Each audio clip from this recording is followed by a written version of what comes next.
All right, you guys, thank you for tuning in. This is the Nutty Professor, and this is a continuation on the introductory series, just to kind of get my subscribers to kind of know me a little bit more. So I'm going to kind of jump right into this. I'm going to group all these people kind of in the same category. That's going to be Yvette Carnell, Antonio Moore, Army Osei Frimpong, and Byron Allen. Now, I don't agree with everything that these people say, but I really think that they're definitely worth studying. So with Yvette Carnell, she's a lot of people say that she's very negative, she's very depressing, she's very downer. I think she's definitely very depressing. I don't agree with everything that she says, but I think she definitely has a very important message on what it means to be a Black American at the very bottom of the social class here in the United States, and what that means in terms of immigration, what that means in terms of uh, um, jobs, what that means in terms of voting.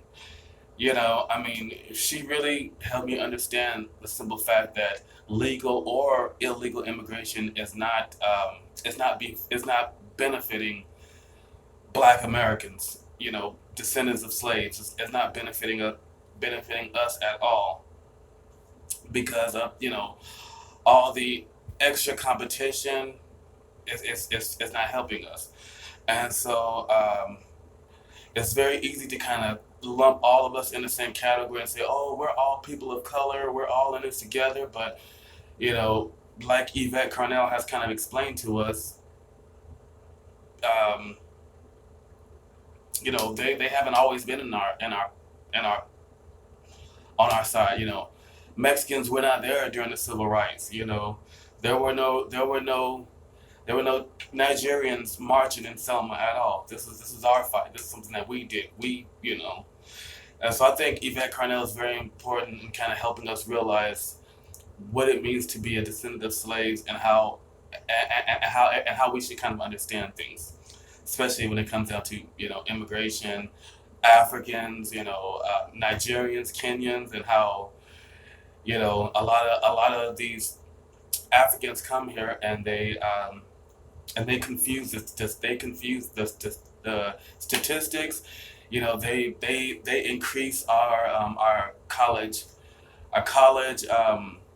graduation rates. They inflate our income, which it's definitely something to really understand when it comes to Africans, and the fact that they are not from the bottom class in their own country. The bottom Nigerians are still in Nigeria. It takes the middle and upper class Nigerians, Kenyans, Cubans, Jamaicans. Those are the middle and upper class that come to the United States and that come here and compete against us and tell us that we're not shit. It's not the bottom. It's not the bottom class. It's not the bottom class Jamaican that come to the United States and tell us that we need to do better. The bottom class Jamaican is still in Jamaica being broke and poor. We are the bottom class here in the United States, and it's important that we don't let these these phony ass Kenyans, Nigerians come here and tell us, oh well, if we can do it, you can do it. While the only people that can come here and tell us that are the very bottom ones, are the Nigerians and the Kenyans and the Congolese that are still there. And of course, there are lottery systems that do get poor people here, but for the most part, they're the upper crust that come here. And I think it took someone like Yvette Carnell, as well as Antonio Moore, kind of breaking that down. Antonio Moore is kind of more important when it comes down to finances and really kind of understanding the whole what he likes to describe as the whole veil of God, I can't think of it, veil of decadence, in which there's this whole phoniness of we're doing so much better than what we are. We have these celebrities that are pushed in front of us, these LeBron James, these P Diddy's, these Megan Goods, all these celebrities that show white America a phoniness about us, so that when white America look at us, they don't see us for the poverty that we really are, because the poverty that we really are is in a separate zip code. It's on the other side of the gated community. It's on the other side of town. So the only interaction they really get with black people is this whole decadent veil of Mayweather with stacks and stacks and stacks of cash, and that also gives us poorer black people. Um, it gives us anxiety, insecurity because we don't have that. So we try to, at least not me, but most of us try to, live up to that by, stealing from Howard University and flossing on Instagram, stuff like that. So Antonio Moore is very important on really kind of showing that the financial aspects of it. Army, Osei Frempong, he's very important, showing the whole socioeconomic dynamic of it, and the fact that local ground level community activism is gonna, it's what's really important. So he's very much more at the local level, which I think is incredibly important. We can't build a national coalition if we don't have the groundwork, the foundation for it. So, Army, I think he's based in Athens, Georgia, and so he's very much local. He will show up at the city council meeting. He will show up at the school board meeting. He will.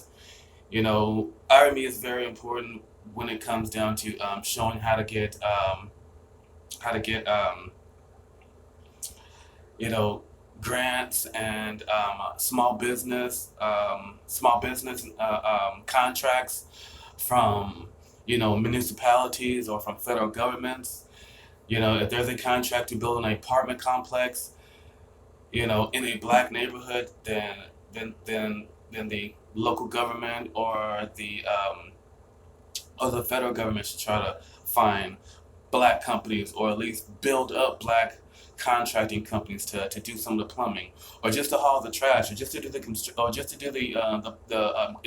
electrical work.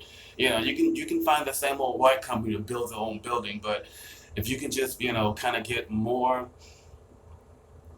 government contracts and federal contracts into small black business owners' hands, then that will really help to build up a actual thriving and surviving middle class, because the middle class will actually be supported off the federal government, in which all these white companies, not just white companies, but all these successful companies are pretty much fed off the federal government, from the car companies to the banks to JP Morgan Chase to all of these defense contractors. They're all getting their money from the federal government. So there's nothing wrong with welfare. They look at us and tell us that we shouldn't get welfare, but there's absolutely nothing at all wrong with welfare. So, you know, Army is very important when it comes down to getting federal government to give small, not even small black business, but black business owners contracts, and I think that's incredibly important. Now, Byron Allen. I don't really know much about Byron Allen. I'm really just tagging Byron Allen here because I wrote him down, and I really do think he's a very important person.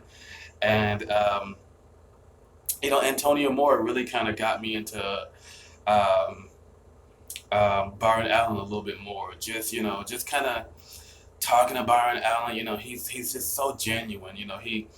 He comes across as a true DOS, um, as a true ally. I mean, he really talks about the struggle of being the only black television executive, or black owned television production company.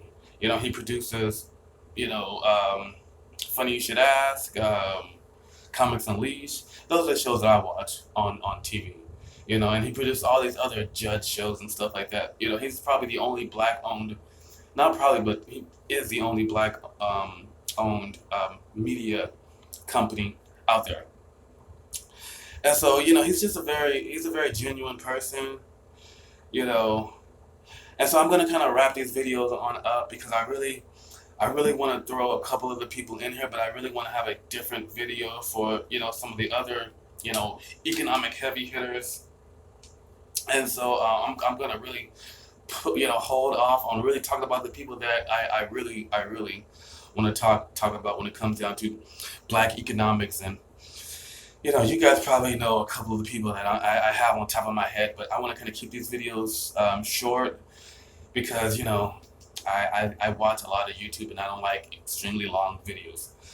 But thank you guys for tuning in. This is still the activated charcoal that I'm brushing my teeth with, and they really do, give you a really good brightness. And yeah, thank you guys so much.